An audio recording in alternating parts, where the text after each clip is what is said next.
I'd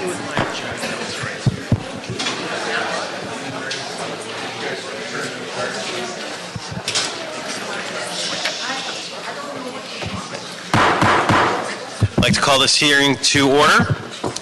Good afternoon, everybody. Welcome to your Trade, Commerce, and Technology Committee. I am joined by my colleagues, Councilmember Buscaino, Councilmember Krikorian, and we'll begin this hearing. Mr. Espinosa, are there any general public comment cards? No, Mr. Chair. Okay, there are no general public comment cards. Seeing no cards, public comment is closed. Now, unless there is an objection from my colleagues, we have a number of contractual items that I've been through that I think are okay for consent, but I'm also okay if anyone wants to pull one out, we can certainly hold it and have a little bit more discussion. But my recommendation is to approve on consent items 3 through 12. Move approval. Second. Okay, so seeing no objection, items 3 through 12 are approved on consent. And I should ask, there were no comment cards on those items, is that correct? No, Mr. Chair. Okay, just to confirm that, thank you. Okay, so we were going to now move to item number 1. Mr. Espinosa, if you would please read item number 1 into the record. Item number 1 is verbal report from the Los Angeles World Airports relative to the top 10 department priorities. Great, thank you. We have Mark Adams. Good afternoon, Chairman and committee members. My name is Mark Adams. I'm the Government Affairs Director at Los Angeles World Airports. I have the pleasure today to share with you a list of projects and priorities and efforts that are underway at LAX that are at the top of our list, as you will. Some things have been grouped together for the sake of clarity, and other things are unfortunately, it's not to say we only have 10 top priorities, but we had to do our best to put together the list that the chair requested, and we're quite happy to do so. I'm going to play a bit of an MC at first, and I'd like to introduce Barbara Yamamoto to speak about our first project. Thank you. Good afternoon, council members. I'm very happy to be here with you today to give you a brief overview of our LAX Guest Experience Initiative, which we call the LA Exceptional Experience. As you know, over the last 8 years or so, LAWA has done a fantastic job of really investing in our infrastructure and our facilities, and we have a lot to be proud of. However, the facilities in and of themselves will not assure that LAX delivers an iconic guest experience that's representative of an iconic city. And so now we want to match our world-class facilities with world-class service and world-class people, and that's really what this initiative is all about. At the core of LA Exceptional Experience is a fundamental shift in the way we view and treat people. We are shifting to a hospitality mindset where our passengers are not only our customers, which is more of a business transaction, but they are our guests in our home where they are valued and appreciated. This simple word change is very significant because when we change the way we speak, we change the way we act. When our guests travel through LAX, they journey through many links in the service delivery chain at the airport. And these links may be LAWA, it may be the airlines, the concessionaires, TSA, CBP, any number of partners. But if even one of these links is weak, it's a reflection on the entire chain. It may not be our fault, but it is our problem. And in the end, it's all an LAX experience. So the goal of this initiative is to make sure that all the links are strong, regardless of who is responsible for providing that service. And the goal is to align the entire airport community as if we all worked for one company. To do this, we know we're going to need a lot of close collaboration with all our airport partners. We have an action plan that was put together by a good cross-section of LAWA staff, and it includes things like adopting a hospitality mindset, creating a brand that we can all aspire to. It includes surveys and standards, training, performance management tools like mystery shopping, and a rewards and recognition program. And we feel all of these elements will help align the airport community to help us create those exceptional experiences. And lastly, this is not just a feel-good initiative. It really is about good business. When we have an engaged employee base, they show up to work more often, they're more productive, they turn out a better product, and this in turn translates into better service, happier customers who will come back to LAX, happier customers who will spend more time, who will spend more money. So it is all about good business.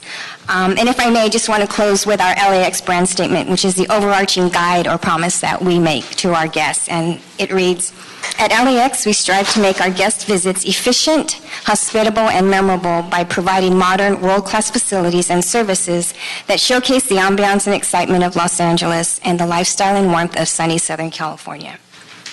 Thank you. And So thanks very much for this opportunity. what's the timeline on this? Well, we launched this at the end of May, and we had a workshop where we put together this action plan. Right now, we are sort of communicating what this is all about. We've been meeting with all of our partners. We are starting with our survey, which we are targeting for the January timeframe. So the survey in January. Yes.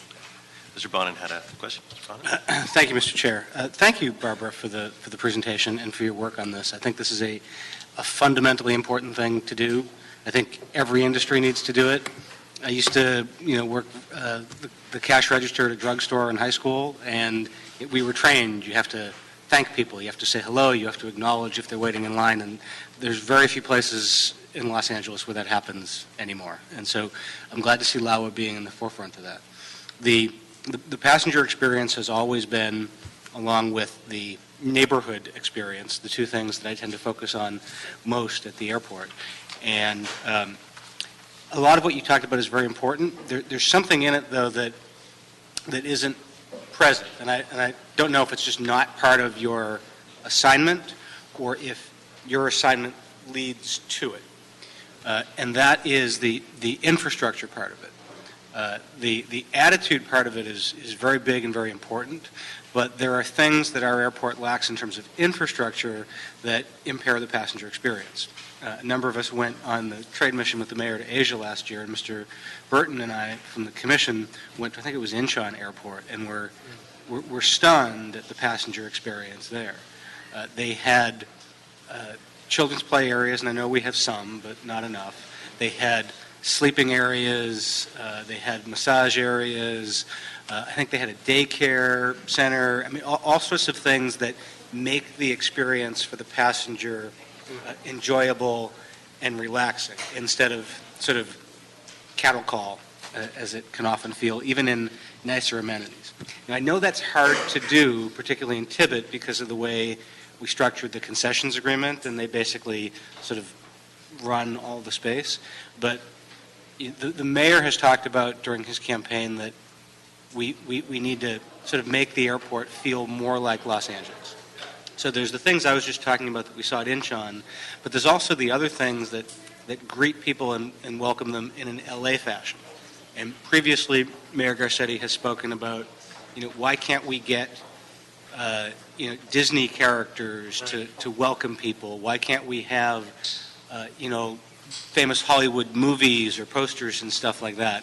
Is there anything from this initiative that either gets to that or in the surveys starts pushing us in that direction? Well, an essential part of this initiative is really talking about the overall ambience of the airport and how our customers or guests feel when they come through the airport. So all of those things that you mentioned, that creates that exceptional experience, and it's definitely part of what we're looking at as part of this initiative. How guests feel is a really key component of this whole LA Exceptional Experience program. Is there anything in this initiative that gets us there, though, that gets us to a set of recommendations for the board of how to put in a daycare center or a sleeping area or stuff like that? Right. We get a lot of suggestions from our employees and other partners on things that would help enhance the experience, and things like amenities. People have suggested rest areas or, things like that. Amenities will definitely be a part of what we're going to be looking at. Right. Thank you. Thank you. I also have a fact sheet here that I'd like to share. Thank you very much. Espinosa. He'll pass the committee, and we'll continue with the top 10. Thank you so much. Thank you. Again, now I'd like to ask another colleague of mine, Lisa Trifoletti, to come up to speak about some of the projects we have in the planning stage that are very exciting. Good afternoon, council members. Lisa Trifoletti, the Director of Environmental Land Use Planning, and we are very proud to present to you the major project of LAWA's improved ground transportation program. We will be building, and see if you can get to the first slide, an automated people mover system that will connect our terminal facilities to new off-airport facilities. That includes 2 intermodal transportation facilities, a consolidated rental car facility, and connecting to the Metro Regional Rail. We are looking also at a roadway improvement network to connect directly to the 405 and the 105 freeway, and we are making tremendous progress. Our mayor has us making sure we get to 2024 opening day with construction commencing in 2017, and I have the charge of doing the entitlements and the environmental impact report, along with collaborating with Metro and with Caltrans. And so we're really proud to really bring our program forward and to not just improve the ground transportation program to relieve congestion in the central terminal area, but to enhance passenger experience and to revitalize the Century Corridor area with opportunities for potential future collateral development after we build out the program. So that is the number one priority project at this moment in time. I think just to highlight the next project, but we also we could highlight the consolidated rental car facility. We have about 20 some odd rental car facilities. That's our second project. It's a component of the overall ground The transportation. consolidated rental car facility is number 3 on your list. Right, and at Manchester Square, we will be working to put in a rental car facility that will take out roughly 20% of the traffic in the central terminal area. And we're working in close collaboration with the rental car facilities to come up with a design that meets the needs of the future, and that is something that will be environmentally cleared as part of the overall project. Have any of the rental companies been resistant to moving out of the main terminal? Some of them have been less willing. Lots of them are getting to a point of realizing that this is something that we're working on. And we've been doing this in a collaborative way so that we have a facility that accommodates, their future growth needs. And we're highly encouraged that those that were reluctant are coming around. One of the challenges we face with the consolidated rental car facility is that the rental car companies are in different places in terms of their facilities now. Some are on land that they own, such as Hertz. Some are on land that they lease from LAWA, such as Avis, and that will greatly impact the way they look at this as a business deal. And we're cognizant of that and working with all the stakeholders to bring the project forward. The cost that they're going to save on the shuttle program will be a tremendous savings to them once we link up with the people mover system that we would be providing. It'd be great for the consumers at the end of the day. Have any of them committed to going to the new facility yet, or is that still up in the air? I think that's all still in negotiation, but they've all expressed a pleasure and a satisfaction with the direction of the facility design. Colleagues, as we go through these top 10, just catch my eye and can jump in on any of them. So, Mr. Bond. For this department, I'm probably going to have something for most of the points, as you might imagine. First of all, thank you, Lisa. My mantra for the past few years has been we need a world-class airport that is a first-class neighbor, and you're really one of the linchpins of that because of the projects you're working on. I think they're the ones that have the ability to make us really have a world-class airport, but also make it much better for the folks who live in the neighborhoods around the airport. And the land access, ground transportation stuff is huge on that. And it's been a joy working with you on that because you've really been exceptional. I just wanted to hit a couple bullet points on that. The status of the 96th Street connection. I wanted to be clear with the airport, as I am at every single Metro meeting, that there's a specific vision for what this station is supposed to look like. Most of this is on Metro, but LAWA as well, is this isn't just an open-air platform. This is supposed to be an enclosed station with many of the features that we envisioned would have been at the ITF, with passenger information kiosk, with restrooms, with a place for people to get some coffee, Wi-Fi, stuff like that. And I just wanted to make sure that LAWA is still on board with that vision. We have your motion memorized. And we, in fact, we are working on a MOU and a cooperation agreement with Metro, and we're going to be doing some design charrettes. In fact, they hired Gruen and Associates to help them come up with that world-class facility. And in fact, we also hired Gruen to help us think through our urban design guidelines, so we have a synergy and a sort of same sort of design style and that integration. So we understand. I should have a competition between you and maybe Rini at Metro to see who can recite the motion back most accurately. Literally. I'll grab it. I wanted you to address something that was a concern of mine, has been a concern, it remains a concern of many in the community, about the alignment of the automated people mover. Mm-hmm. My priority has been that this system has to be seamless, that it has to be a free connection between Metro and the APM, and that the configuration needs to be most convenient for people. And there were various different proposals thought about. There was, could we do a loop around, and that has a big impact on headways and stuff. Then there was the question of whether or not we go straight down the middle as a spine, or do a scissors with sort of two legs, one over the north side of the horseshoe and the other the south side. The board chose the spine as opposed to the scissors. Can you explain why? And you've heard the community concerns. Address them a little bit. Yes, and in fact, tomorrow, in the same style in which we approach the collaboration with the community on other projects like the Lax North Side, we have invited community leaders in your community group to have that conversation, just to make sure that folks understand the thinking, the rationale behind all of the components of the program, including the alignment. The alignment was chosen because, in large part, it's the most constructible, because we have to construct that program while we're in operation. And so to do the other alignments that were investigated, we have parking garages that we would have to take down. And again, we have to, the parking, we're going to be taking some, but to do the scissors alignment, we would have had to take down 5 to 6 parking garages, which would almost make the project inconstructable, and really difficult to operate. I think the cost was clear. This is already going to be a multi-billion-dollar project.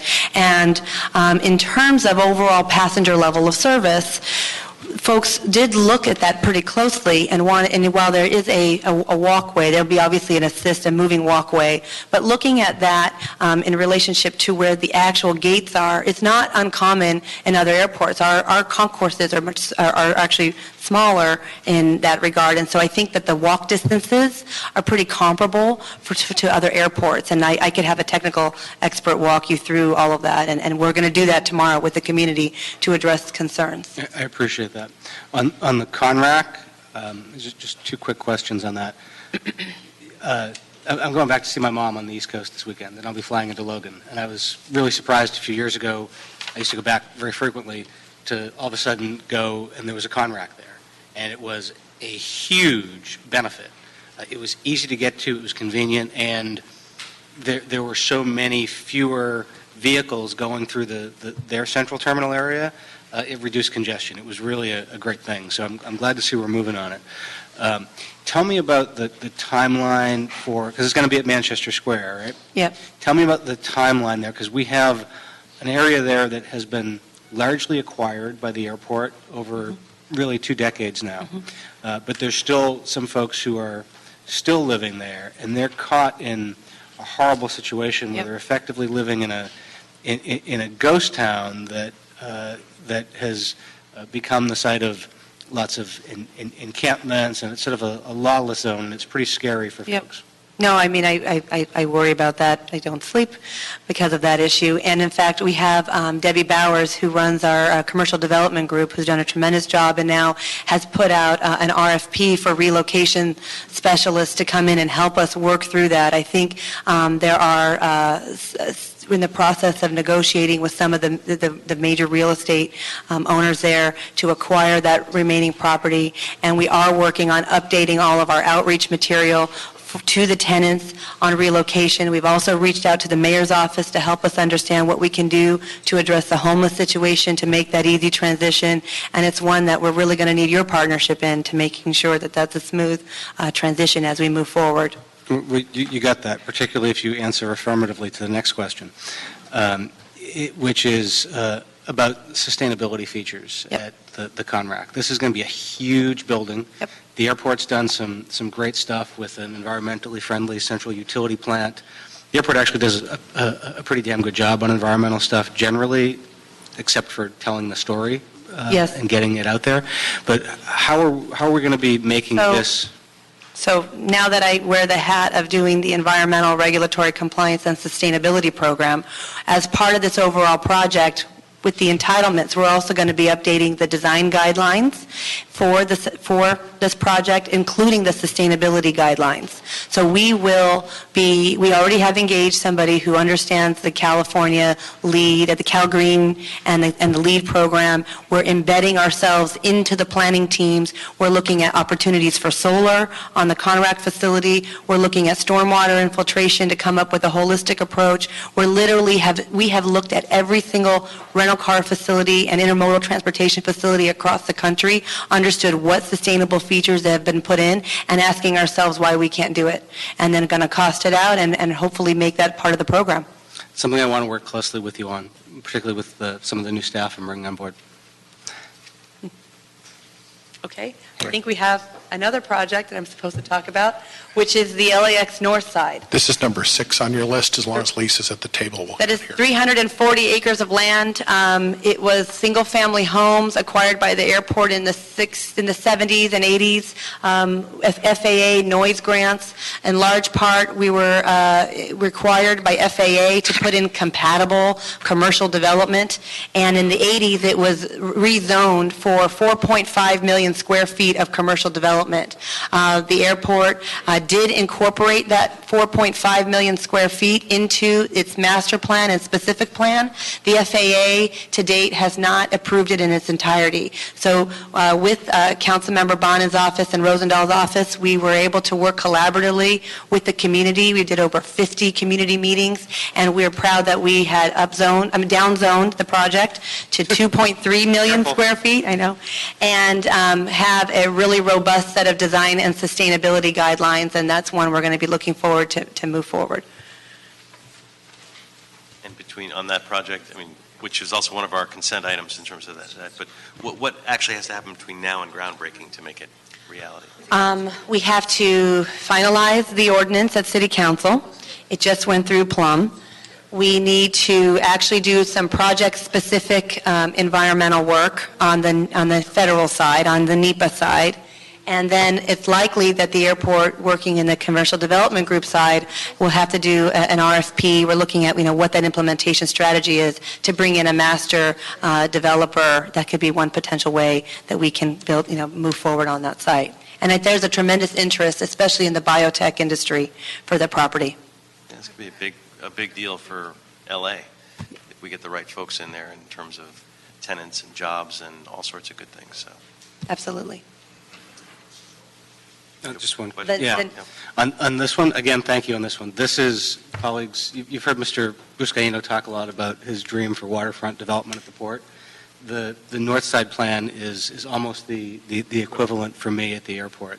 I've been jealous for years that the State Tidelands Trust rules allow the port to spend some money off campus in a way the FAA never allows at the airport. So the airport has never really been able to give much to the community, even at the times when they wanted to, as opposed to the times when they were being insisted on doing so. This is really huge for the community, not just for the sort of potential of the expansion of the Westchester Business District, but for the community benefits, the open space, the recreation area. This is really huge, and it's been a sea change that LAWA stopped using this as a bargaining chip with the community and came to understand appropriately that this is an entitlement for the community, and I'm glad to see that. Quick question on two aspects of it. How is the Propo project coming? Because that was like a cesarean birth, and the potential dog park. So the Propo project, that's a joint project with the Bureau of Sanitation. They had slated $33 million to do a stormwater infiltration treatment facility, and that had been stuck for about 9 years, largely because of the FAA issues. We are very, very proud that we are in partnership with Bureau of Sanitation and Bureau of Engineering. We have worked on a redesign of the project to accommodate LAWA flow and the flow off of Westchester, as well as it will be accommodating open space recreation on top. So we have a design that we can all agree to. We also have a pathway forward doing on the environmental, and we actually even have a preliminary draft lease agreement with them. So we are making progress, and we should be back before you to give you an update on that in greater detail. And that will then enable such uses like a dog park. I mean, those are not precluded. Thank you. Okay. I think I'm still going. I'm sorry if I'm talking too much. The Midfield Satellite Concourse, that is another project. Again, we are going to be adding about 11 new gates. We have a lot of construction happening at the airport. We need to have a new concourse facility so that as we're doing some construction and improvement work to improve passenger experience, we have an empty chair. And this was always approved as part of the master plan. And we are in the design phase. And in fact, Mr. Bonin, we are also working on a robust sustainability program for that as well. I don't know if we have any questions on that. I have none. She mentioned sustainability. That was my question. Sustainability and serving the guests, obviously, it's going to be newer, fancier, and more. And the goal is ultimately to reduce our reliance on the west remote gates. I don't know if any of you have ever taken a bus out to that west remote pad. There's no concessions. I don't even know if there's sometimes working restrooms. So this is intended to have a wholesale concession program inside, and we ultimately will reduce our reliance on those remote pads. Great. Thank you. The last one, I think, for me, is the runway safety area projects. FAA requires that our runways meet federal law. We have to have 1,000 feet of extra concrete in case there's ever an overflight or an overshoot. And this is one that, while it did not, because it's improving safety of the airfield, it's one in terms of the construction, is really one that we are working pretty closely with our airport development group, the control tower, and the community, because it requires us to do a phased closure of our runways while we go out there and do the construction. And so we're really mindful of the implications there, but this is one where we are meeting federal law in time. I think that's it.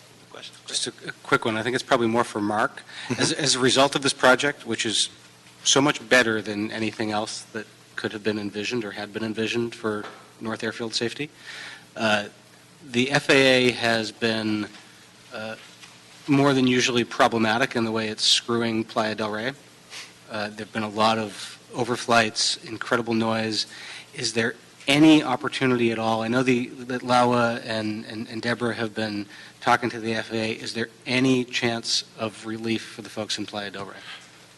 Because while the runway 24 right is under construction, we are, that runway is closed, and so we have one runway left on the north side of the airport, and it's being used for both arrivals and departures. And so what we're having is a situation where aircraft that are on approach because of congestion or what have you get on a final approach and then have to abort their landing at a late stage and wind up flying over Playa del Rey. This would happen once or twice a month before we started construction. Now it's once a day. I believe there were 32 in August or something like this. And it is quite loud for the folks in Playa del Rey when this happens. We have, we perhaps we perhaps dropped the ball a bit in saying that, telling the community that the runway is going to be closed, but not notifying them necessarily of what the ramifications of this are. I think we should, when we eventually go to close 24 left, we'll do a better job reaching out to the community. But just to add to that, we're actually speeding up the construction so that the temporary situation is now going to be much shortened. And I think come this month in October, the runway will be able to be reopened. Right. And in the construction of the other runway, I don't believe that we're going to have a full closure. It's going to just be shortened, so you wouldn't be seeing that same experience that you just had. I mean, we're doing what we can on the construction end. Obviously, this is an air safety issue, and we're doing what we can on the construction end to shorten the closures. So you can't fix the FAA, so you're working harder on your end to make it go faster, is what you're saying? I could say that. We're working harder on our end. Okay. Great, thank you. Okay.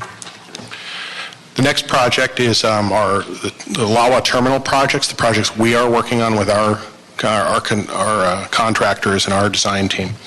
Right now, we are managing the upgrade and renovation of Terminal 2, and that's a project at a cost of about $300 million that's going to be completed in 2017. We're also finishing up the Bradley Terminal. Even though it started taking flights in 2013, we're still finishing up some of the projects, particularly in the older part of the building, the old baggage claim area and such like that. But that's a $2 billion project that we're wrapping up next year. And we're also working on the Terminal 4 connector, which is a vital facility that's going to connect Terminal 4 to the Bradley Terminal behind the security, and also provide additional facilities for checked baggage screening. And all that's going to be, that project is about $115 million, and that will open up next year. And those are projects that we are working on with our designers and our contractors doing the construction. On top, that was number 7 on our list. For the record, Denny just reminded us that we actually did already open up that runway, and we did work with FAA, so we just wanted to make sure that it was closed. On 7 and 8, thank you. Next time we should probably have Denny come and give the report. His top 10 are even more closely aligned with mine. On item 7 and 8 that you're getting to about the terminals and the concessions. Right. Circle back to the question I asked in the first question about the hospitality and the infrastructure stuff. This sounds like this is the opportunity to do hospitality infrastructure, like rest areas, children's play areas, entertainment areas, stuff like that. I agree, and I think Debbie Bowers from our commercial development group is here and can speak well to those subjects. Speak concessions. The question to be more pointed is, what are we doing to make these more passenger-friendly in terms of conveniences other than shopping or dining? We are working with Westfield, and we're trying to incorporate, and in the airline projects, we are incorporating more play areas. The mini sleep areas that you probably saw are really a concession opportunity. I've worked with Westfield trying to convince them. The problem that we have for some of this stuff is we just don't have room in the concourse. As you know, they're very small, and when you go into somewhere like Incheon or something, they have a lot of area. So we are trying to force both the airlines and Westfield to look at other things besides just shopping. So dog areas, the potty areas, the break relief areas, sorry, play areas, and some of the stuff, the games and stuff that you can build into kiosk and stuff inside of the hold rooms. We're trying to merge the hold rooms with the concessions, especially the food and beverage, so that you feel like it's just one flow. So we're looking at all of those kind of things. And I think you had one more thing on there. The massage areas we have, but they're not free, they are concessions, but we do have a massage service in every terminal. And some of the terminals have nails, and I think they're even looking at hair in Bradley, but I don't see how that one's going to work. But those will be concessions that will cost you money. Okay, thank you. You want me to say it for the rest? Moving on to number 8.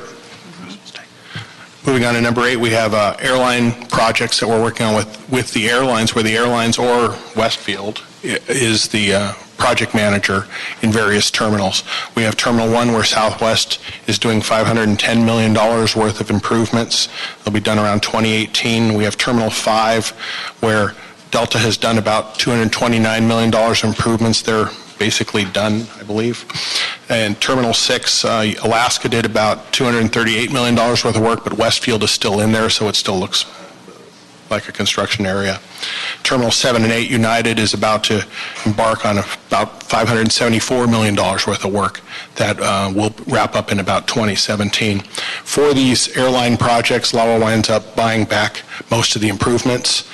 So the airlines, but the reason we have the airlines do the work is because they can manage their customer business along with and take care of the work quicker while we're working in Bradley Terminal, Terminal 2, and such like that. They can get going on these projects, and we'll have upgraded facilities sooner, and that'll work better with the airlines' business models. And in total, it's actually, with some of the other things that we have, with the investments of the airlines and the investments required by Westfield, it's $1.7 billion of improvements that we'll get in those terminals from our tenants, rather than us have to do them. So. Although we're still paying, at the end of the day, we're still buying them back. So they're kind of paying the construction of it up front, and then through the fees and everything else, it gets... Right. We do acquire anything in the public areas or in the airline areas. Some of the they do have proprietary investments, both the airlines and Westfield, that they have to put in. So they are investing some of their own money, but the majority of it we're acquiring back. The next thing on our list, number 9, is Van Nuys commercial development. We have really 2 projects I wanted to highlight in terms of Van Nuys. First of all is the prop park that a developer is working out at the old Air National Guard site. The other project I wanted to bring to your attention is the new lease for a fixed base operator at the north end of the airport at the old Pentastar site. And both of these projects are vital for the development of Van Nuys, and particularly the Pentastar project in terms of the number of jobs and well-paying jobs that it'll bring back to Van Nuys. It's a great opportunity, and we look forward to bringing you the lease for that FBO site at Pentastar as soon as possible. And since we have issued the Notice of Intent award, we can actually tell you that it's Jet Aviation, which is a company of General Dynamics. And also they will bring in a maintenance repair overhaul facility for Gulfstream, which is also under General Dynamics. And it is about 208 jobs, real jobs, that will be under both of those companies. So it's a pretty exciting project. That's great. Any questions on that one? No? And the other thing I just wanted to say is over the next 6 years, there will be over $50 million worth of investment, construction and development at Van Nuys by several different tenants. It's all requirements in their leases or their lease amendments that we've done recently. So you will see some changes all over Van Nuys. And the final project I wanted to mention to you was the transfer of Ontario, where we had an announcement 2 months ago that we were going to begin negotiation, where we'd reached a settlement term sheet with the City of Ontario, with the Ontario International Airport Authority, and we're going to begin negotiation of a detailed agreement that for the transfer of the airport, which would eventually go to the board and council for approval, and that will it'll take some time to get the FAA approvals and all that, but it's something we're working on very diligently right now. Can you walk us through the steps that are needed and the approximate timelines, if available, of those steps? Well, I can tell you that it needs to be approved. Well, right now, when we announced the agreement in August, we said we would try to get the deal ready to approve within 60 days. We're now 60 days, but it's not. But we're getting close. I just can't say. I can't say exactly when this will. We've hit the 60-day mark already. Or about to? We're about to. It's any day now, if I recall, if I'm counting correctly. It would go to our board of airport commissioners for approval. It would go to the Ontario City Council for approval. It would go to the Ontario International Airport Authority Board for approval, and it would come to your approval, and then it would go to the City Council approval, and it would also go to the FAA ultimately. And we see that as being perhaps one of the longer steps in the process, which is why we say that it'll take probably about a year to get all the approvals done on this. And what are the consequences of not reaching an agreement? If we don't reach an agreement, then the City of LA would continue to own and operate Ontario International Airport. In terms But of, that's an if, yeah. and then the lawsuit's still out there. The lawsuit's still out there, right? Because the one of the agreements on the term sheet was to settle the litigation that's pending. So there's financial issues that could come with that. Right, and the other big thing I wanted to ask, making sure that we're taking care of our employees, at Ontario as well, and what's being done to make sure that their voice is being heard as part of the process. I know we have a number of folks from our labor communities here today and is going to offer testimony, but what's the process of inclusion to make sure that we have labor's voice and that we're taking care of our labor? Well, I know that our negotiators, and I'm not one of them, but I know our negotiators have met with the unions and have been discussing their concerns. How that factors into the negotiations with Ontario, I can't say because I'm not directly involved in those negotiations. Just certainly from my perspective, and I know a number of the committee members and council members, it's important to us that for folks who've served LA for so long, that we take care of them as this agreement moves forward. Well, the term sheet indicates that the city of LA LAWA employees would be guaranteed continued employment with the city under the terms of the sale. Ron? Thanks. I wanted to follow up on that. Well, first of all, I'm glad we're doing the negotiating on this. Ontario was once the promise that was to be fulfilled for regional aviation in Southern California.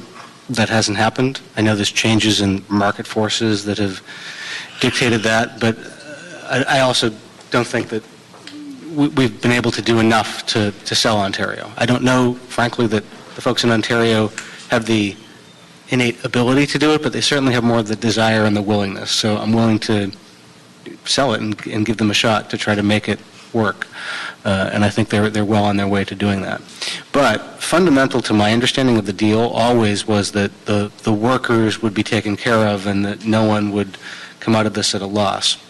There's two types of employees. There's the city employees, and I understand that there is the proposed arrangement that they would all have jobs at LAWA still, maybe not in Ontario here. That's something I'm sure we will hear testimony about during the public comment period. There are some who will be okay with that, and there's some who are not okay with that at all. But the other is the non-LAWA employees who have been covered, because Ontario is a City of LA asset, by the living wage ordinance for the past several years. And I'm concerned about what's going to happen to them as well. And let me frame it this way. I've known people who've sold restaurants or businesses, and their deal with the person buying it was, you've got to take care of my employees. What I'm hearing from our negotiations on the LAWA employees is, you don't have to take care of our employees, we'll take care of our employees, which is letting them off the hook a lot for that. The non-LAWA employees, the folks who prepare the food or clean up or do any of the services around the airport, whether they're with Unite Here or USWW, those folks have living wage coverage now, and I'm concerned that they might lose that. And is that something that we're also negotiating? Since I'm not on the negotiating team, I don't feel comfortable, I would rather we bring the team back to brief you on those items if that's what the will of the committee is. I think that's important, because those of us who've been pushing for this, I don't think anybody imagined it would result in folks working there getting a pay cut or potentially losing their benefits. I mean, that's exactly right. In fact, I dropped a motion this morning to get the terms and discussed here in council, to get it brought before this committee and then ultimately the city council. So that is something that will go down the road, although I think it's important that we're talking about it now, because, as you mentioned, the negotiation time is upon us. So it's important at least to get those issues out there and to be heard, and I think that's the next step. Is we have some public comment cards from a number of folks who I think wish to speak to that issue. So I think it's good to get that out now so that negotiators can, we create the public record here today, and the folks who are negotiating will hear that and hear certainly the intent and the will of the council members here, that we want to make sure we take care of not just the LAWA employees, but employees who have been airport employees for so long and serving us across the board. So any additional questions before we move to public comment on this item, members?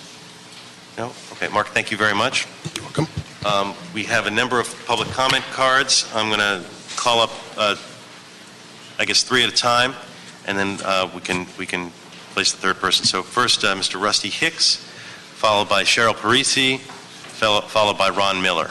3 of you can come on up and And Mr. Chair, will that be for 1 minute? 2 minutes. 2 minutes.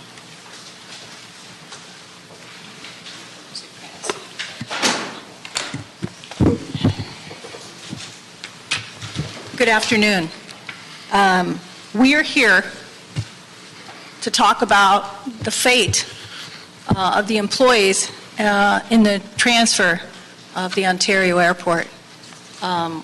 While we as organized labor, and I'm here to speak specifically about city workers, as in my position as a spokesperson for the Coalition of LA City Unions. There are currently around 400 employees, approximately represented by 5 different bargaining agents at Ontario Airport.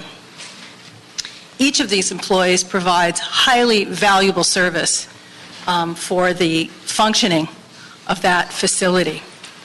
I am alarmed to say, notwithstanding the importance of this issue, there has not been any meaningful engagement with organized labor, with coalition unions, or as you'll hear with private sector unions, about the impact of this sale on workers employed in Ontario. We just heard that the Board of Airport Commissioners will be reviewing the final agreement on October 15th, and we have only had one very preliminary and very cursory meeting with the airport department about this. These are significant and fundamental issues. These issues need to be resolved in the context of collective bargaining, so that we can identify and resolve each and every anticipated issue.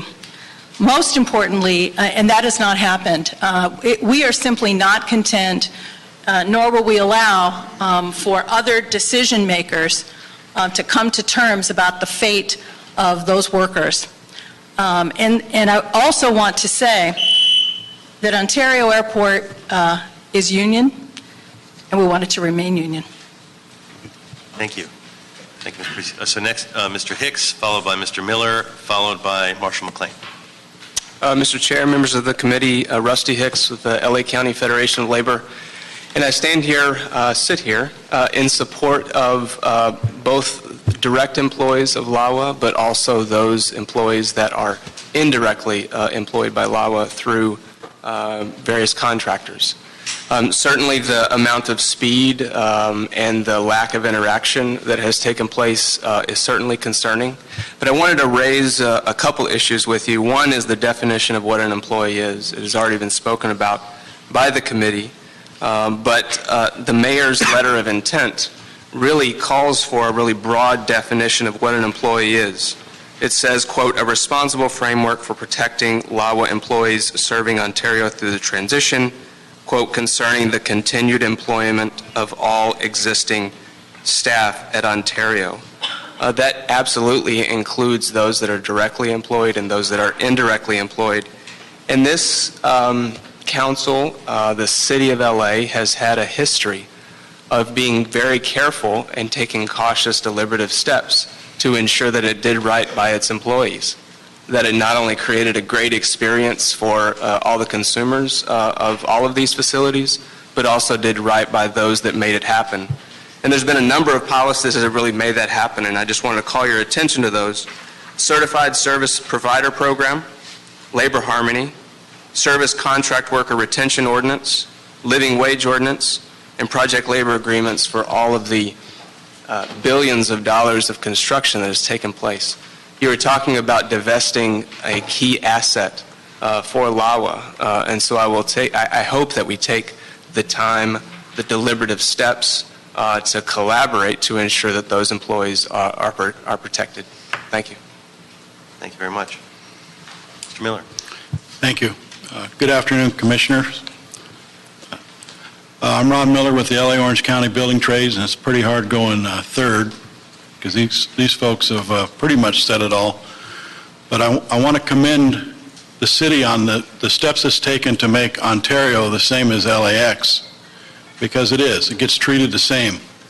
And all that policy was created down there in that rotunda. And we want to make sure that Ontario lives up to those same standards. We don't want to see it drop through the cracks. Very good standards have been set out there. We have a project labor agreement that covers all of the LAWA properties. So it covers work that's being done out in Ontario if there's any to be done in the future. We want to make sure that language is put into the sales contract that extends that project labor agreement out to Ontario. And we want to be careful not to make the playing field unlevel so that it creates an unfair competition to our friends at LAWA. They need to be able to compete with Ontario. So, they can't have a fire sale out there to attract business. It doesn't work that way. So we want to make sure that everybody's taken care of, and we're more than willing to be part of this process. So thank you. Thank you very much, Mr. Miller. Next, we have Mr. McLean, followed by Michael D'Souza, followed by Robert Manzwaring. The three of you are here. Please come on up. There he is.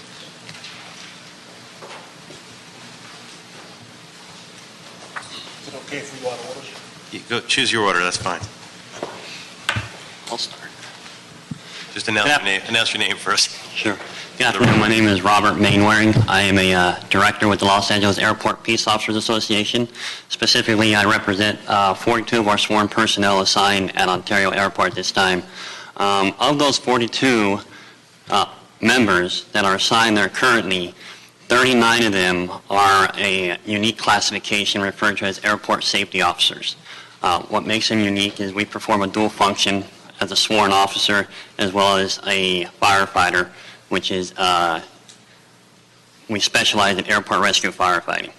Of those 39 members, they range from 10 years to 29 years on the job as an airport safety officer with LAWA and the City of Los Angeles. Recently, with the transition being proposed and agreed to with the city and the City of LA and the City of Ontario and OIAA, that has been perceived by our members as the fact that we'll be losing our job as an airport safety officer as a result, because that position is unique to Ontario and Ontario only. It doesn't exist anywhere else within the City of LA. As far as the agreement to negotiate terms and how that agreement is going to impact the employees, our members specifically, we haven't had the opportunity or been contacted to negotiate any of those terms.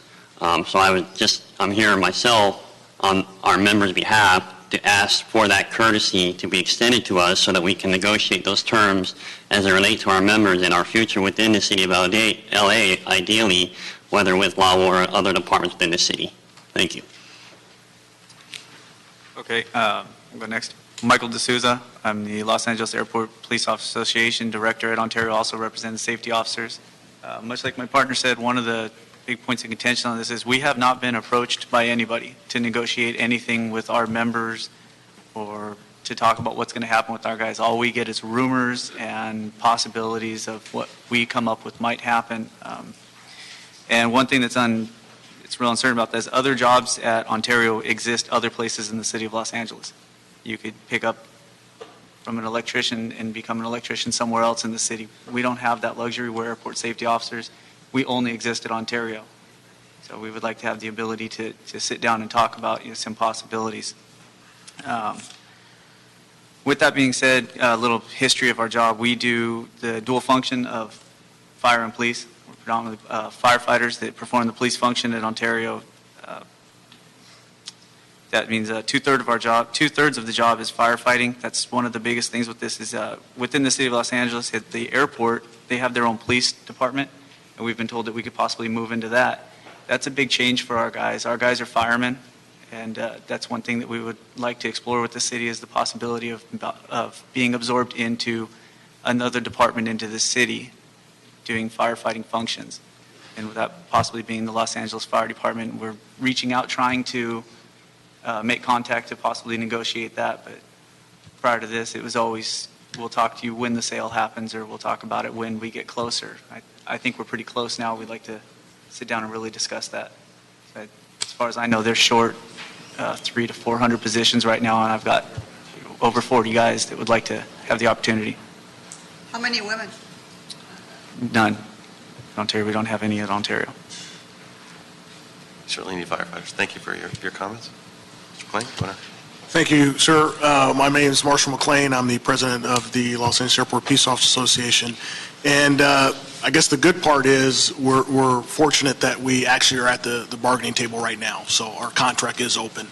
The mayor has, in short, said that everything's going to be fine. We've heard that before. We do have a new general manager who seems to be pro-labor, and we're very optimistic about that. I guess the most concerning part is the fact that we're hearing about different negotiation meetings happening that we were never even aware of. Had it not been for your office contacting us yesterday, we wouldn't have even known about this meeting and the topic of this meeting. Even though they are published, we weren't aware of it at all. So there are discussions being happening behind the scenes, and that's kind of concerning to us because I don't know if the EERC has given any instructions, but the talk of what happens to our people when this sale is finalized has yet to be reduced to any kind of writing. So like I said, we do have the fortunate opportunity right now to resolve all those things while our contract is open right now. We have actually met with UFLAC and Frank Lima and his staff. We also met with Deputy Mayor Gorell about our intentions of the opportunity of 42 guys being able to be just a simple 1014 transfer and absorbed into the LAFD. I've heard that it's as much as 500 firefighters that they're down. So they're open to the idea of being able to take 42 guys that are well trained. The fact that there aren't any women, I can tell you our department, police department wise, is actually percentage higher than most. We're over 15% female. So for Councilwoman Martinez. But we are optimistic, and we just want that opportunity to actually have the conversation, which hasn't happened to date. Thank you for your time. Great. Thank you all for your comments. Thank you. Next two speakers are Ellen Greenstone and Mark Gutierrez. The last two cards I have on this side.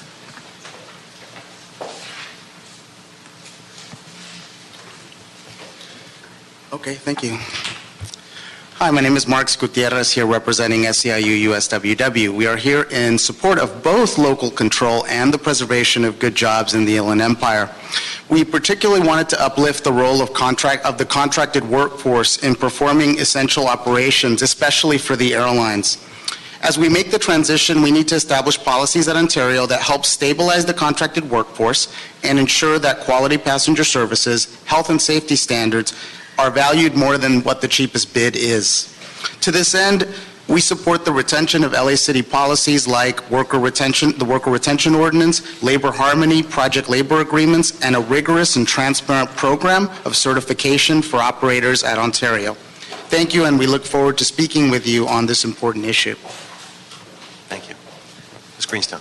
Thank you. I'm Ellen Greenstone, and I'm the attorney for the Coalition of Los Angeles City Unions. Mayor Garcetti made a commitment in the settlement agreement letter that there would be a responsible framework for the continued employment of the employees. There is a settlement term in the term sheet which provides that Ontario and the authority will agree prior to the date of transfer concerning the continued employment of the staff at Ontario. The coalition, and I assume the other unions, intend to make that a reality. It isn't self-executing. We need to have negotiations, meet and confer, and as you can see, there are a number of issues. The coalition is prepared to take all steps necessary to make sure that before the date of transfer, the commitments are met. They're not just the commitments, but they're legal requirements, and we're prepared, if necessary, to intervene in the lawsuit to make sure that term of the settlement is carried out. The city and the unions have settled labor issues in the context of litigation, settlement of litigation before, and to the extent that that's a helpful tool, we're prepared to cooperate and use that as a productive means as we have in the past. We appreciate, though, this committee's involvement and the council's involvement because obviously the settlement process is not an open process as this is. So we appreciate your listening to the comments today. Thank you. Thank you. So I think it's good that we're able to get these comments out on the record before the ink is dry in the negotiations, and they're now part of the public record. And we'll work to make sure that their voices are heard. This is an item, the top 10 list, that is a note and file item for information. We've gone through it extensively, so without objection, we'll note and file this item, and we'll move to item number 2. Mr. Espinosa, would you please read item number 2? Item number 2 is consideration of and recommendation to the City Council on the California Environmental Quality Act, Section 21151C, appeal filed by the Alliance for a Regional Solution to Airport Congestion regarding the July 16th CEQA determination made by the Board of Airport Commissioners for non-exclusive license agreement for the transportation network companies. Great, thank you very much. Ms. Trifoletti, if you would join us at the table. And just to shed some light on the subject. So we're going to hear from LAWA on the subject. Then we are going to have representatives from the appellants, RSAC, that will give them 10 minutes to say their piece. And then after that, we'll come back to the LAWA folks for questions, and then we'll have public comment after that. Thank you. I'd also like to introduce Steve Culberson. He is our lead environmental consultant from Mercando and Associates and helped us do the technical analysis before you today. What we also wanted for the record to make sure everybody knew that we had submitted a 143-page correspondence to the committee detailing all the analysis that had been completed and responding to the comments that were made in writing. We, LAWA, did evaluate if and how CEQA applies to the proposed NELA, and we determined, after careful review, that the issuance of the NELA is a discretionary action that is actually not a project as defined in the CEQA guidelines. The NELA does not result in a direct or reasonably foreseeable indirect physical change to the environment. And what it does is it does influence mode shift We did a 2015 passenger survey. It's a pretty detailed passenger survey, and what we saw is that 7% of the folks coming to the airport at LAX were using Uber and Lyft, but they had actually elected to not ride in private-owned vehicles and or be dropped off. And so what you're seeing is a mode shift that really did not translate into a traffic issue. We also can say that with confidence that this NELA does not in fact increase passenger activity. And so you're not seeing an increase in map level associated with this. It's really about the mode choice. And the mode choice, when we did the research, really went from private-owned vehicles to the Uber and Lyft.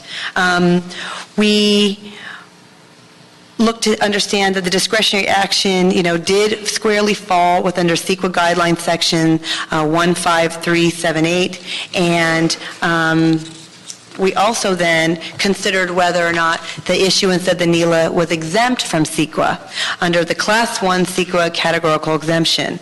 The issuance of a NELA would not involve, again, any physical construction or new use of airport roadways or parking areas, except for the exception of some signs designating areas for TNC pickups. The TNC operators would continue to use public roads and LAWA parking areas that are currently used by common vehicle operators waiting to pick up passengers at LAX. And again, based on that passenger survey, we are seeing that it's about substituting privately occupied vehicles with TNC trips, and there was no noticeable net change in the number of trips anticipated to occur. So even if this action, was in fact subject to CEQA, we believe that they would result in a negligible expansion of use beyond what is existing now, and that the exemption squarely applies. We looked at, the Los Angeles city guidelines. We looked at all the various exemptions and found that 3 apply. Article 3, Class 1, subsection 3, operation, repair, maintenance of minor alteration of existing highways and streets, sidewalks, gutters, parking lots, aircraft parking areas, service roads, and fire lanes. There are a number of other here for you that we looked at, and we squarely, we worked with our city attorney, outside counsel, and our environmental consultant to understand how the NELA applies. And in fact, we went above and beyond what we normally do, and we looked at every environmental resource area in the initial study checklist that we considered. And I would like to invite Steve Culberson to talk about the environmental analysis across all those resource areas.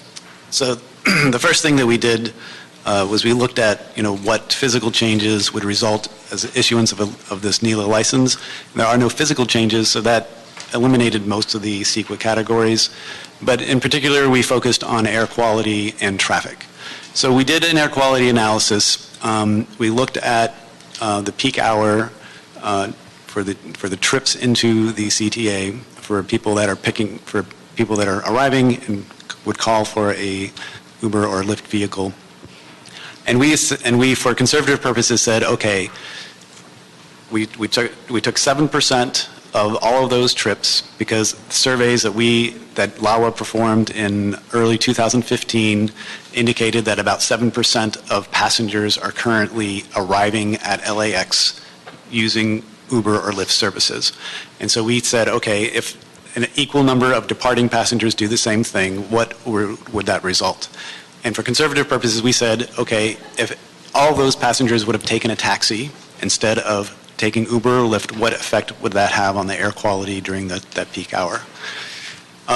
We ran the analysis, and it was a very small difference in emissions, less than 4% of the AQMD threshold of significance for carbon monoxide or for NOx. So there was really no significant difference in terms of air quality emissions, even if if people are substituting for taxis with a cleaner fleet.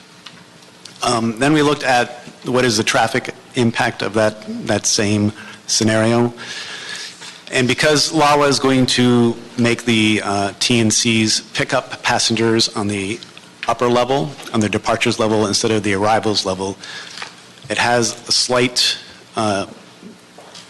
positive effect because the lower level is the level that gets most congested during the peak hours. That's where everybody's coming in to pick up passengers. But we looked at what is the traffic impact. We looked at all the intersections within the CTA, and there was very little change in any of the flows through those intersections during the peak hours, assuming the same sort of scenario. We also looked at off-airport, if the TNCs are staging in the area, in the designated assignment area, what effect does that have on the local intersections? And again, during the peak hour, 7%, you're talking about 211, 220 trips. It does not have any significant effect on any of the intersections in that area. So, in conclusion, we also looked at whether or not, an exception to the exemptions apply here, and did we have an unusual circumstance. And since 1987, we have, the Board of Airport Commissioners has approved various non-exclusive licenses agreements for ground transportation permits, and we have issued over 3,400 authorized charter party and courtesy operators, and we have all in those cases found that CEQA was not a project subject to CEQA. And even last year, we had issued over 500 NELAs issued at LAX, and they were not subject to CEQA, and this issue has never come up, especially as it relates to taxis or limos or rideshare vans. This is the first. And we understand that every operator must satisfy all application requirements, including CUPC rules and regulations, the city business tax registrations, LAWA insurance, DMV insurance, and all of our, again, were issued by LAWA, not as a project defined under CEQA or not. And we then even did a review of other airports across the state of California to see, what was common practice there. And in no case did we find the issuance of a NELA by any other airport in the state subject to CEQA. In fact, San Jose International Airport determined that the issuance of the permits for TNC was not a project subject to CEQA.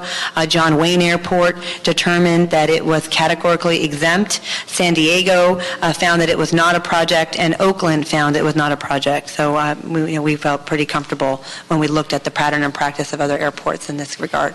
So we're here to answer any questions that you may have. Good, thank you. No, it's impressive you did that. I mean, what other types of studies get this large of a CEQA review? Every other study that we do. No, but I mean, in terms of an exemption, this was one that we took very seriously. Usually negative declarations or exemptions are 2 lines. Yeah. And you guys have done a tremendous amount of work to bolster that. Yep. Any questions for LAWA before we move to the appellates? Members? Or Corey? Or will we have a chance after? Yes. Okay. Yes, but you're welcome to ask them now or after, either way. Or both, or whatever. Let me start with a couple just now because I want to understand the point that you were making when you said that you had assumed that even if TNCs were assumed to replace only taxi cabs, and you made assumptions about the green fleet nature of the taxi cab fleet. Mm-hmm. What assumptions did you make about the proportion of TNC vehicles that may or may not be green vehicles? We assumed just a standard fleet mix, 2005 vehicles or older, just a default that AQMD uses when they do traffic analysis, and we just said, because the TNCs generally have a rule that cars can't be older than 10 years, and we just took the general fleet for that. Okay. So we don't know whether there might be some statistically significant difference between the TNC fleet and the overall automobile fleet of similar ages. We have no way of really measuring that. It's a little bit cleaner because it's 2005 and younger, but it's not the same as a taxi cab fleet. Okay. And so you found that with that assumption of replacement of taxi cabs, there was an increase in or a decrease in air quality, an increase in emissions and particulates and other things, but you indicated that that was only to 4% of the threshold, of the AQMD significance threshold. Threshold of significance. Yes. Okay, so there is an increase, but not an increase that you found to be significant under the standards. Okay. Correct. Now, under those assumptions. Yeah. Now, when we heard the NELA, when we heard arguments relating to the NELA in this committee previously, the general manager of the Los Angeles Department of Transportation testified quite clearly that TNCs tend to replace transit riders. Now, did you make any assumptions about any proportion of transit riders that would be displaced by the increase in TNCs? So we looked at what the survey data in 2015 showed, and it was less than 1% change in transit based on the survey responses. So when we did our analysis, we assumed that all of the TNC trips would be like for like. We didn't assume that they were taking any from the transit riders. We didn't see that that would be a large decrease. And we didn't have any evidence to make the assumption otherwise. We had substantial evidence, given the survey that we've done, that it wasn't actually replacing transit. In fact, that is, as you heard earlier, one of our fairly important goals is to increase transit ridership because we have such a low transit ridership coming to the airport. And that was going to be my next point. We heard the airport report earlier that by 2024, by the beginning of the Olympics, we're going to have a robust transit system. Thanks to Mr. Bonin's leadership, we're going to have rail finally to the airport. So, A, is it appropriate? And B, did you make any assumptions projecting into the future about our transit ridership? Because clearly it's going to go up significantly once there's a connection to rail. We did not look at future ridership in relation to this analysis. All right. And then finally, since all we're talking about with the NELA is passengers arriving at the airport and taking TNCs out of the airport because they can already take a TNC to the airport. Right. First of all, I question whether there might be a slightly different passenger mix, because if you live in Los Angeles, you have a better chance of getting a friend to take you to the airport than if you're a visitor to Los Angeles having a chance to have a friend pick you up. So I wonder if there might be a statistical difference, but setting that aside for the moment, if you're arriving as a traveler to Los Angeles and you don't like taxi cabs because taxi cabs don't provide good customer service, or because you don't have crowdsourcing information about them, or because they're too expensive, all the things that TNC riders say about taxi cabs, it seems to me if cost is an issue, one of the things you're going to do is take a shuttle out of the airport.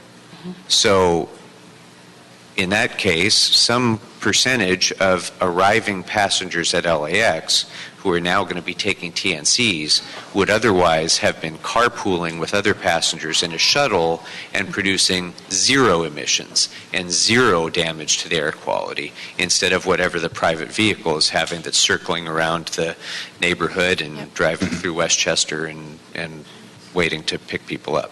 So, Councilmember, we according to the survey, if you compare the 2011 survey to the 2015 survey of our passengers, private vehicles in 2011 was 51%, and 43% we saw in the March 2015 survey. For taxis, we see that the mode share was 8%, and that was 8% again in 2015.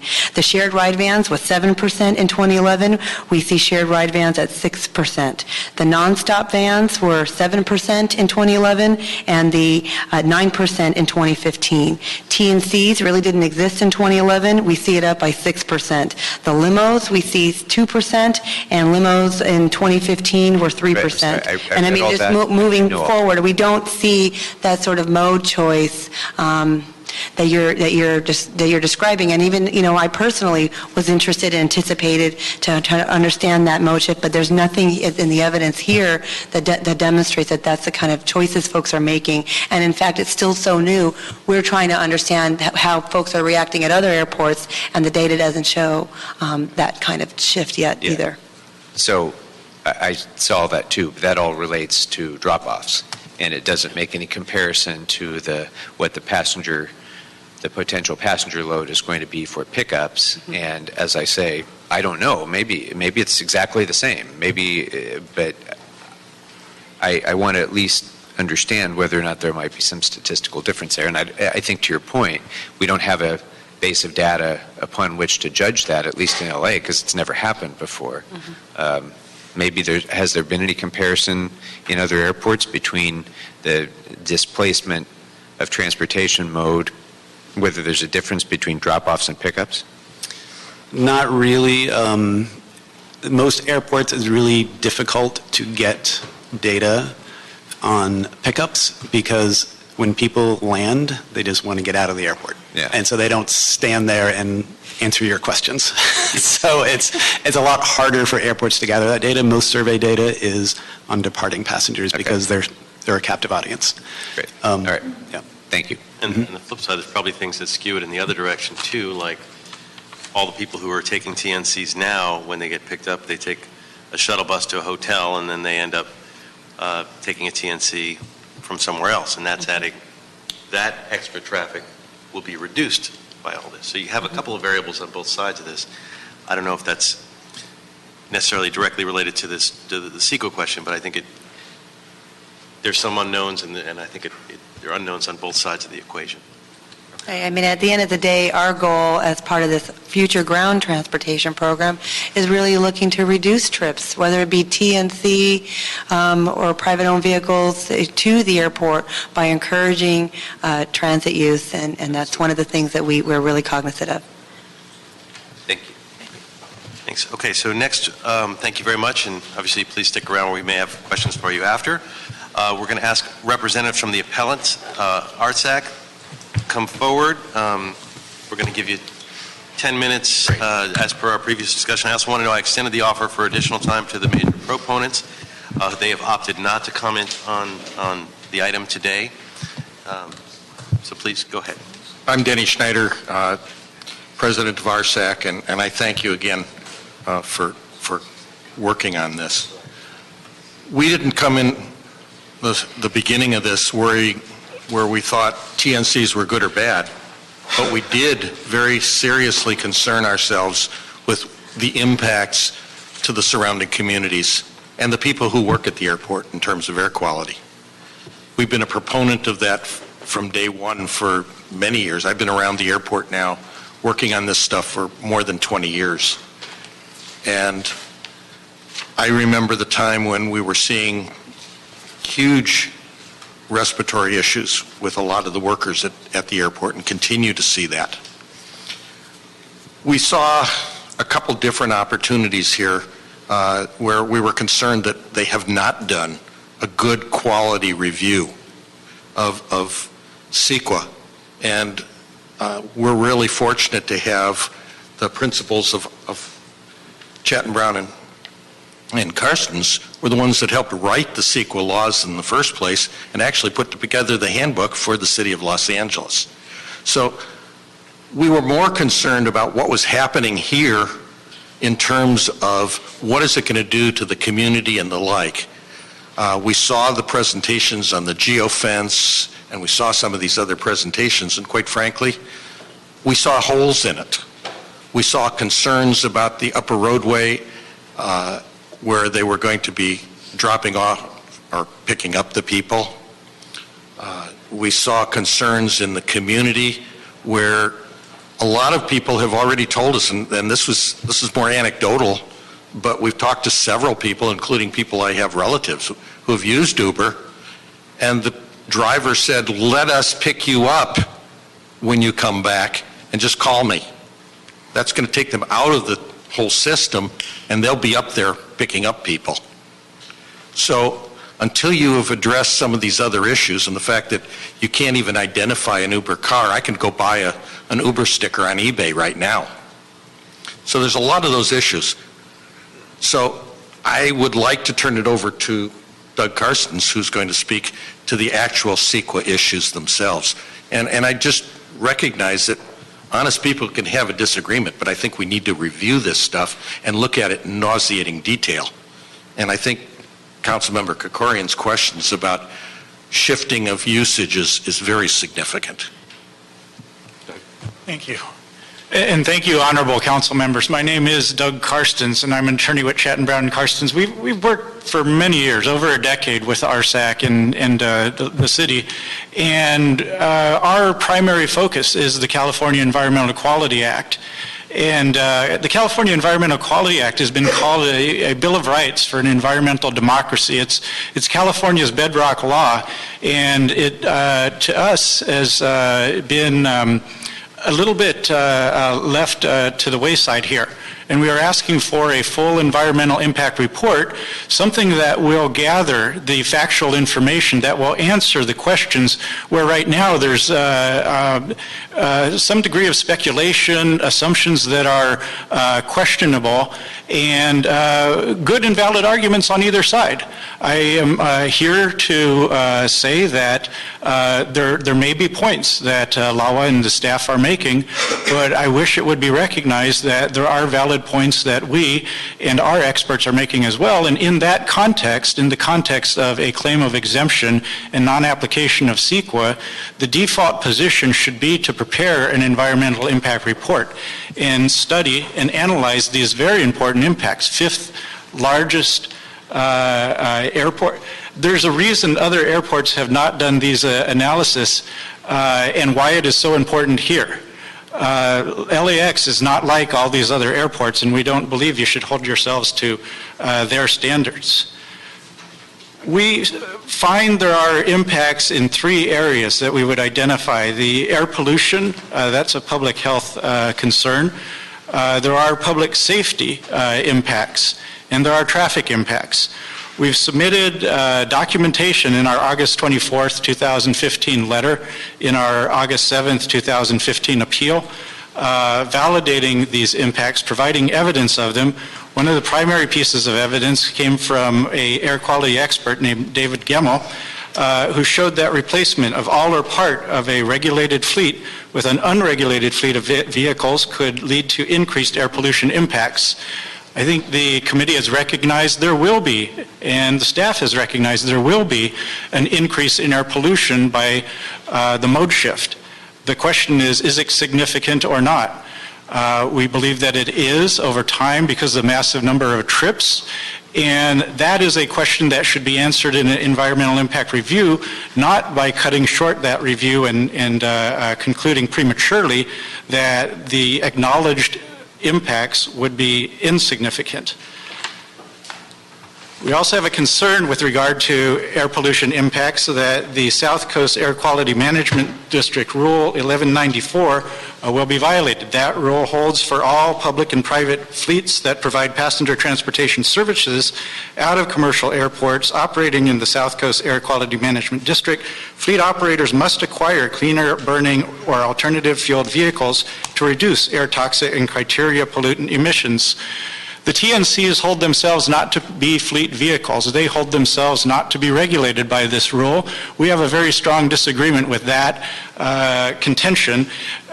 We feel validated by federal courts on this issue who have recognized that TNCs are not something other, and this is a question that is still being answered, but because the TNCs are operating these fleets, they are the ones who are applying for these permits. We believe they are fleet operators under the Rule 1194. One of the other areas of impact that we have also submitted extensive documentation about is public safety.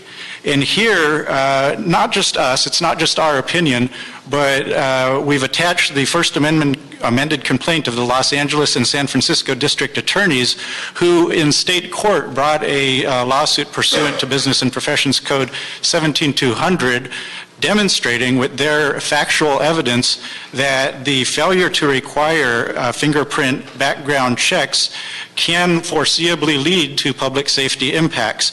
Again, there may be arguments on either side, but because there is factual and specific evidence of the foreseeability of these impacts, we believe that is a basis for requiring an environmental impact report. We point also to the Los Angeles Airport Peace Officers Association August 17th letter that must be taken very seriously as they recommend fingerprint-based background checks done by the California Department of Justice. This is your Los Angeles Airport Peace Officers Association making this recommendation, which we strongly agree with. The last area of impacts is traffic. There is a 40-vehicle limit in the initial NELA. However, that can be changed by the executive director. And that ability to change it basically means there's no limit that would be reviewed in the future. There is also, as we heard from staff earlier, the Landside Access Modernization Plan to be considered. This was intended to reduce CTA congestion by 13% through the removal of rental car and hotel courtesy buses. However, with the TNC pickups counteracting that, it may not be as effective as you would hope. One note about this survey that was conducted: it has to be remembered during those years of 2011 to 2015, TNCs were not permitted to operate at the airport. The operations that were conducted were basically without authorization from you, the City of Los Angeles. This was one of the reasons, as the 10th cause of action, the Los Angeles and San Francisco district attorneys alleged that the defendants, or this in case the Uber TNC company, committed trespass in violation of Penal Code 602 by encouraging, aiding, and abetting Uber drivers to operate at California airports without permission of the airport authorities. So, drawing on data by companies that operate in contravention of the laws and do not have a high regard for legal compliance, to us requires some skepticism of the data and some additional and healthy curiosity about what the impacts would be if they were subjected to a full environmental impact report, full data for both the public decision makers and the public, because as we have seen, the public has valuable input to make. Sometimes members of the public, such as Mr. Schneider, may know more or have good information that it would be of value to share with you as decision makers. With that, I conclude, and I thank you for your time and ask that you uphold our appeal and require an EIR. Thank you very much. Thank you. I want to thank you as well. And I can tell you that from my own experience in picking someone up, a family member, about 3 weeks ago, it took me 35 minutes to get out of the airport after I picked them up. I can only imagine that this could become worse. Thank you. Thank you. Thank you. So, Mr. Coletti, if you would come back, and I'll open it up with a question, and which is basically ask for your response. Can only say that we care very much about the community. We care very much about sustainability, air quality, trip reduction, and so we take very seriously the role that we have in the entitlement and environmental compliance section, which is again why we prepared a robust analysis. And we do believe that we squarely fall, again, after much consultation with legal counsel and environmental, that we do squarely fall under exemptions, and that we are not a project not subject to CEQA. And I could review that again if you'd like, but I don't know if you have any specific questions. Members, any questions?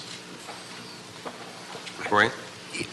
I just want to understand process a little bit. Sure. It's not my greatest area of expertise. So the airport has made findings basically on 3 levels: that it's not a project. If it is a project, it's categorically exempt. And if it's not categorically exempt, there's no material impact on the environment. Is that no exception to the exemption applies, and that there's no unusual circumstance here. Okay. So. Okay.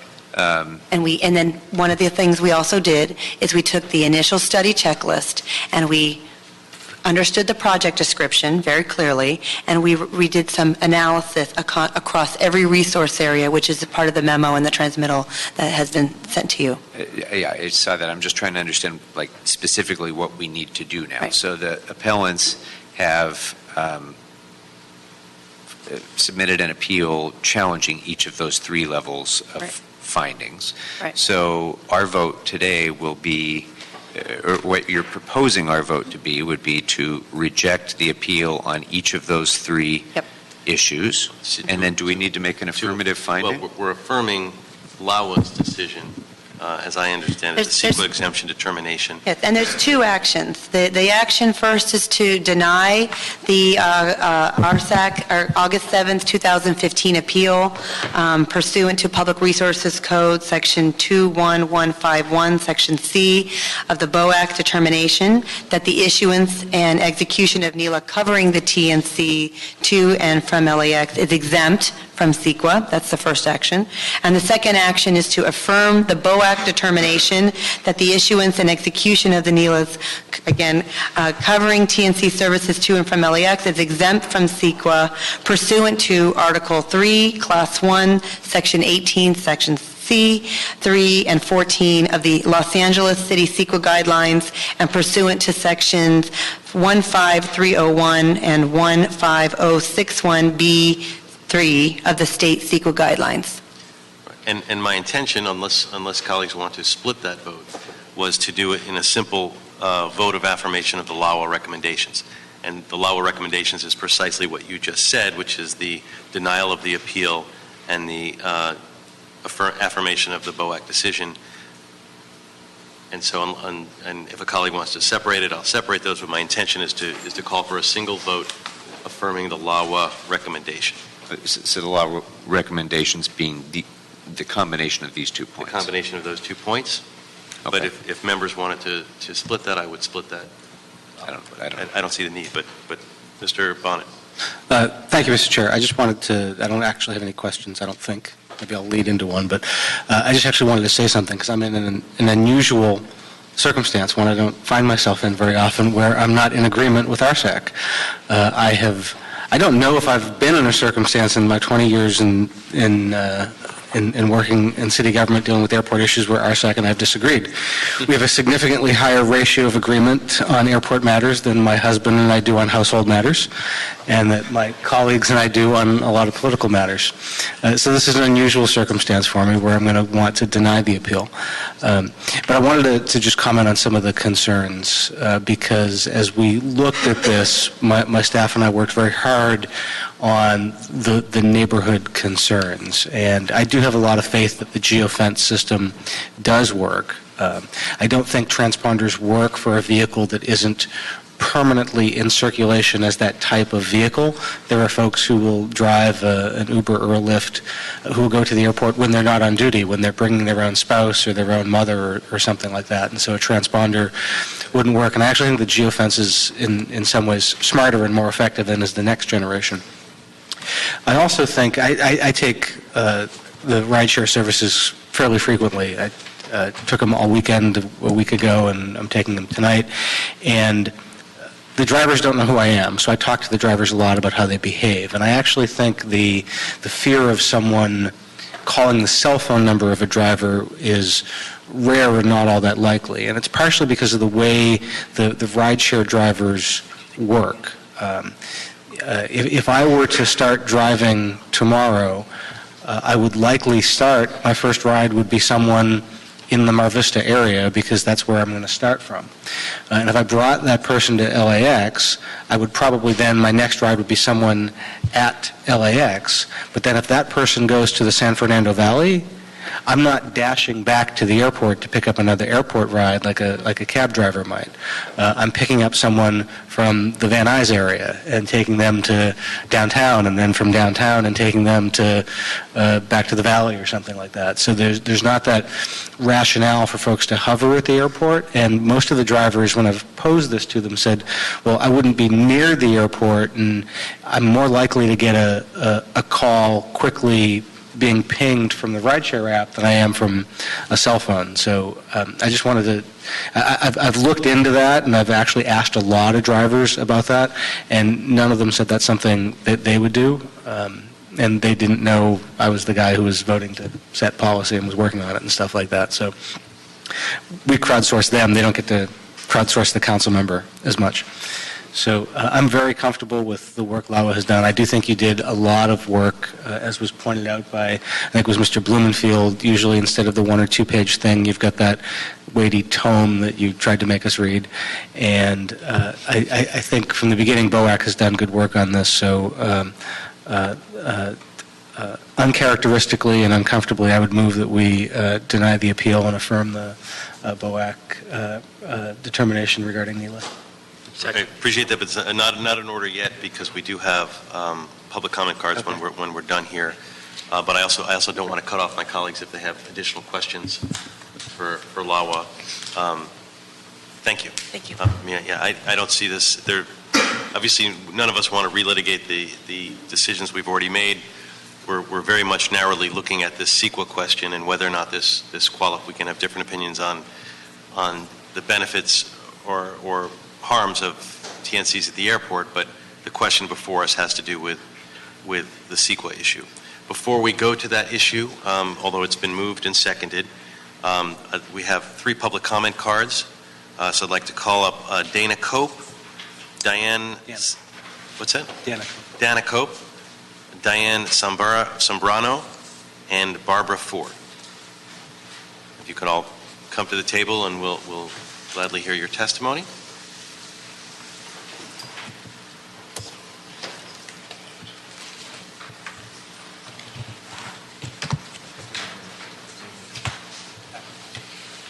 And you can choose your order, but please identify yourself before you speak.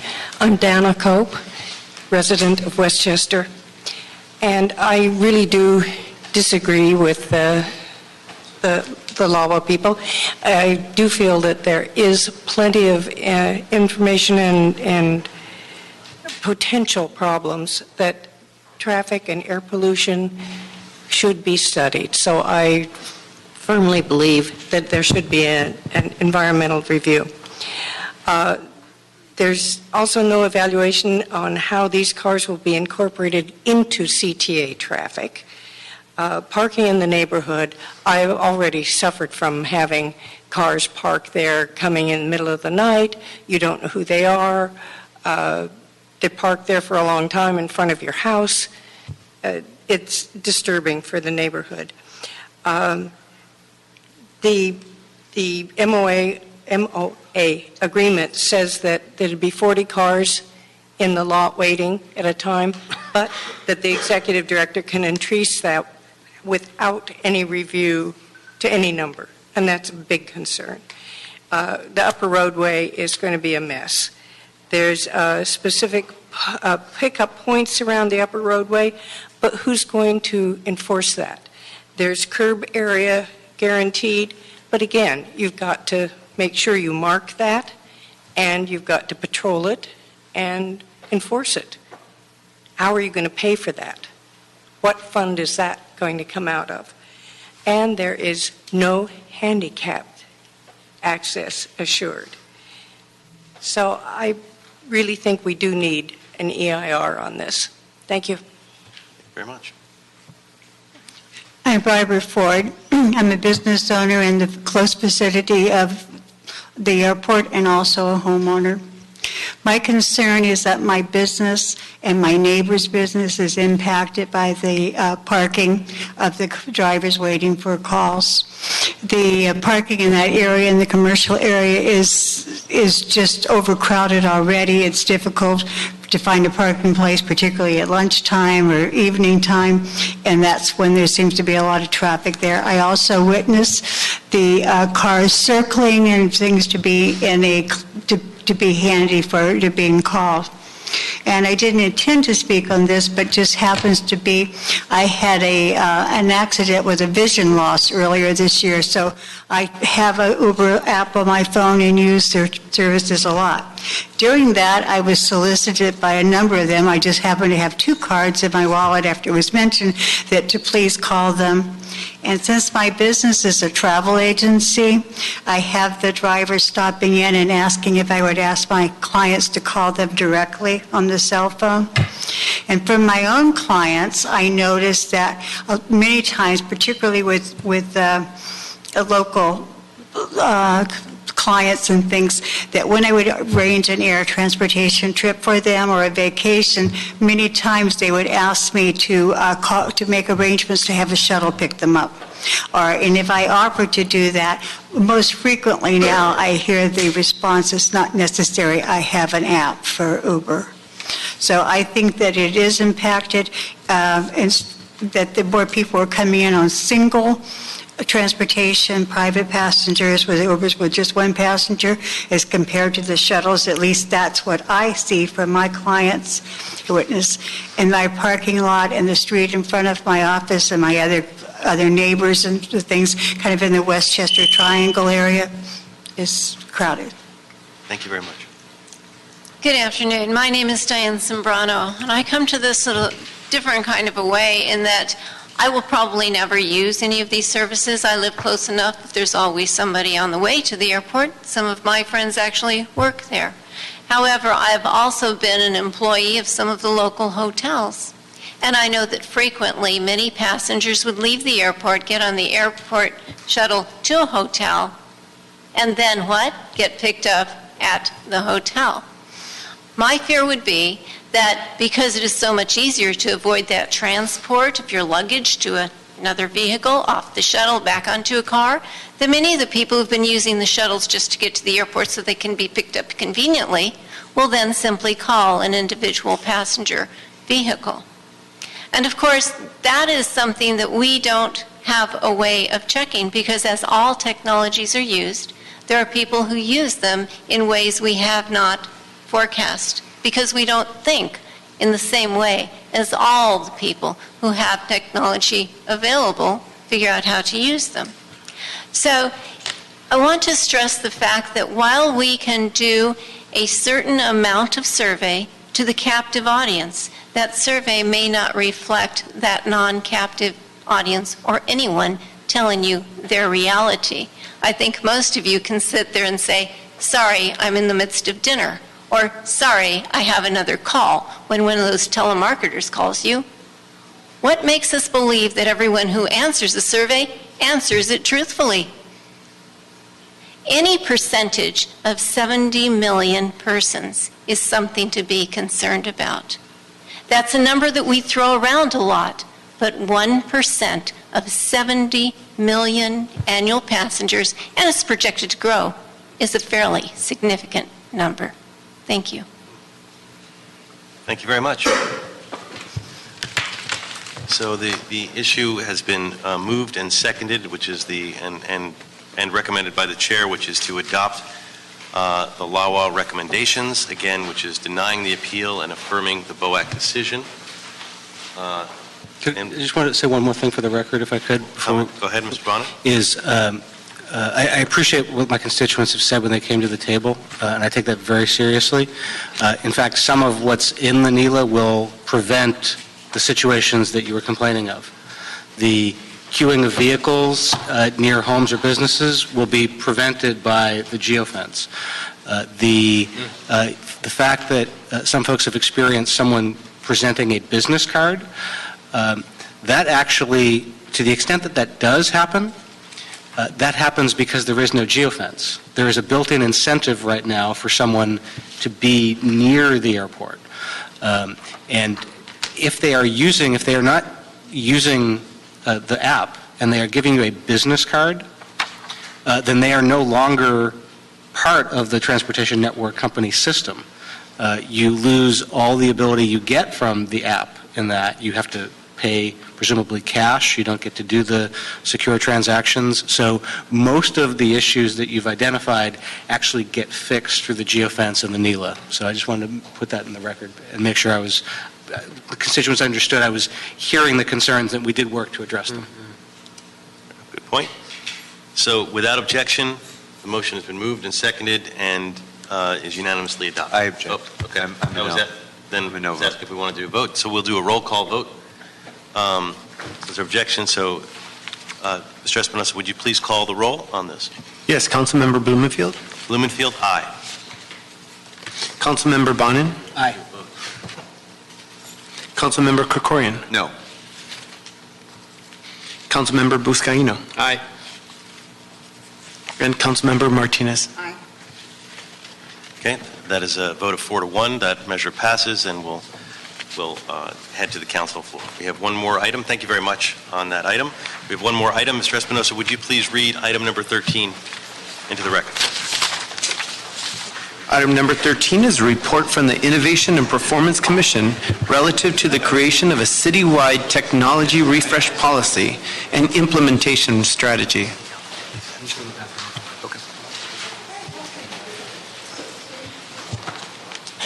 Roll. Good afternoon, council members. Mark Wolf, Executive Officer with ITA. ITA appreciates and supports the Innovation and Performance Commission's proposal to establish a technology refresh policy and implementation strategy for the City of Los Angeles. ITA has recently developed a draft policy and shared it with the IPC Commission. ITA will attend their next commission meeting on October 19th to answer any questions they may have and receive their input.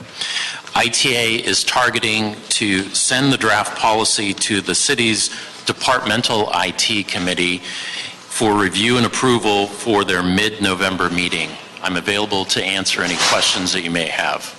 Okay, and we were going to have testimony from Mr. Ross and Mr. Sargent. Are they not here? So, for the record, Mr. Ross and Mr. Sargent are not here.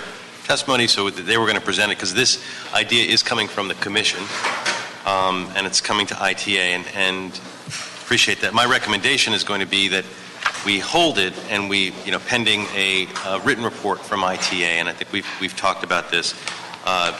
And that's, I think, is what you're talking about, is so that you get a chance to run it through the different departments. For me, this is an important thing to deal with in terms of refreshing our technology. It's an important policy that we haven't had formalized. I would add that I'd like to see some sort of prioritization added to this, because it's not just a question of timing. The issue with Windows and XP came up.